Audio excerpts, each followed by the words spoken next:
Maidstone United have themselves a comprehensive victory here at Prince's Park. It is finished Dartford 0 as they slip further into the abyss below the south and below that dotted line. Maidstone United firmly ensconced in that playoff 7-2. Dartford 0, Maidstone 2. Nigel Seeger, thoughts on Maidstone getting back-to-back away league wins for the first time in goodness knows how long? Yeah, it was a good performance, wasn't it, in the end for Maidstone? It's Dartford did come out, as we said. They first half they did have a few opportunities, and there was not really much in it until that Liam Soul strike. But I think they managed the game really well second half. Obviously, their headquarters was helped by Dartford going down to 10 men.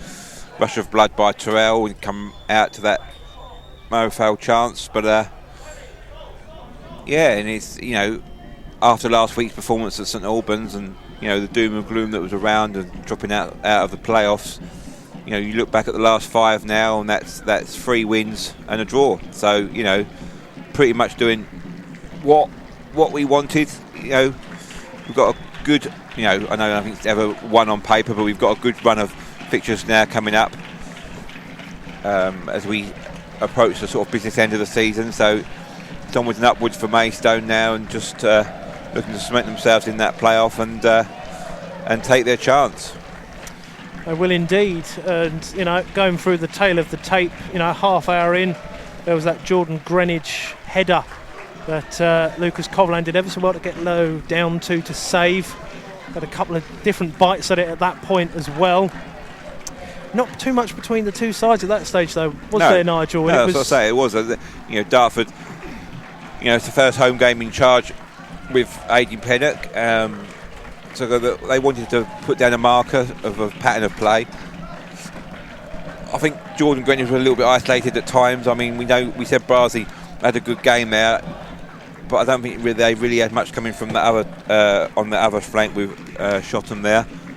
He was a player sacrifice in the end, but apart from that one chance, I don't think Greenwich did too much. I don't think. Say it quietly, because he's only 10 yards away from us.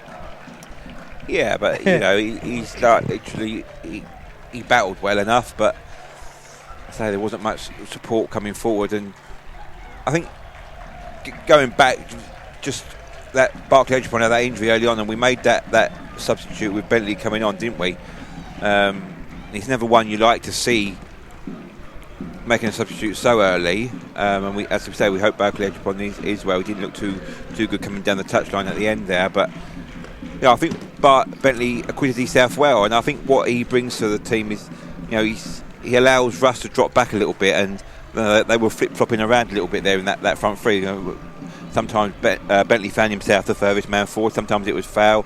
Sometimes it was Rush. We're so used to seeing Rush sort of working that line and trying to, close the players down. But they all took it in turns, and I think they, in a way, they kind of conserved their energy. They could, attack at different times, and I think that goal. So we said that they both sort of come from the wingers, but that goal right before half time there, literally, took the wind out of the Dartford sails. I don't think. I say we managed the game well second half, but I think it was like you could just see it wasn't the same Dartford side that come out second half, was it? That started well in the first half. So we can see to our left several things. Corney's had a bit of a limp on, hobbling away. Not too bad, but he is back inside as the Stones fans are congratulated by the players and vice versa. Jacob Berkeley-Ajapong is on crutches, just as Stones fans will start to make their way away this afternoon from Dartford. As you mentioned, Nigel, right on half-time, Liam Soul, that first goal in 6.5 months from the wide area.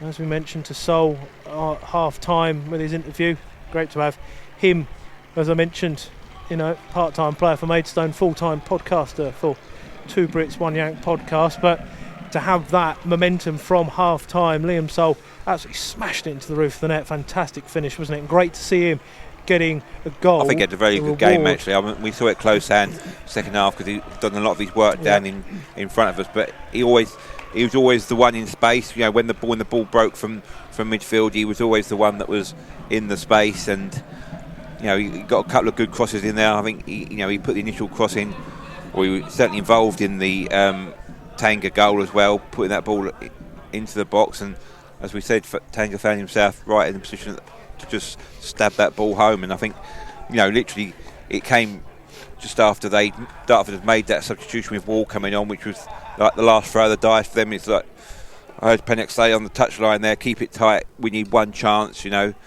as soon as Tanga put that ball in the end of the game, it was just like basically managing the clock down at that point, wasn't it? And just trying to get no sort of silly yellow cards, and certainly none from a Maidstone perspective. Exactly that this afternoon. And keeping that clean sheet again. To come away to your biggest rivals, not get any yellow cards, keep a clean sheet, 2 goals, improve your goal difference. Job done, isn't it? You move on now and to the challenges that come up again against us. I know we got this Kent Senior Cup game on Tuesday evening, but I think majority of the first team squad's now going to be looking towards that Western Supermare game